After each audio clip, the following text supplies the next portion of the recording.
অপেক্ষার পালা ছিল দীর্ঘ 6 মাসের। সাধারণত প্রতি 3 মাস পর পর এই দান বাক্সগুলো খোলা হয়, তবে এবার রমজান ও জাতীয় নির্বাচনের কারণে তা সম্ভব হয়নি। দীর্ঘ এই অপেক্ষার প্রহর শেষে আজ শনিবার সকাল 7টায় যখন 13টি লোহার দান বাক্স খোলা হলো, তখন পাওয়া যায় 43 বস্তা টাকা।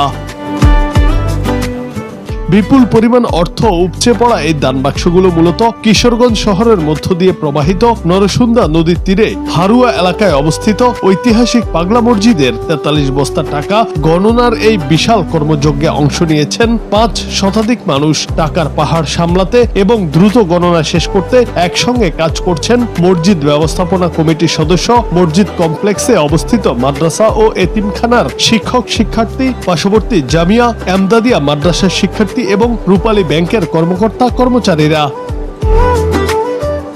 পুরো প্রক্রিয়াটি নিশ্চিদ্র নিরাপত্তার মধ্য দিয়ে পরিচালিত হচ্ছে। শনিবার সকালে বাক্সগুলো খোলার সময় সরাসরি উপস্থিত ছিলেন মসজিদ পরিচালনা কমিটির সভাপতি ও কিশোরগঞ্জ জেলা প্রশাসক সোহানা নাসরিন, অতিরিক্ত পুলিশ সুপার মোহাম্মদ নাজবুস সাকিব, অতিরিক্ত জেলা প্রশাসক সার্বিক ইস্তিয়াক ইমন এবং অতিরিক্ত জেলা প্রশাসক রাজস্ব মোহাম্মদ নাহিদ হাসান খান। সার্বিক নিরাপত্তার দায়িত্বে এই সময় বিপুল সংখ্যক পুলিশ, র্যাব ও আনসার সদস্য উপস্থিত ছিলেন।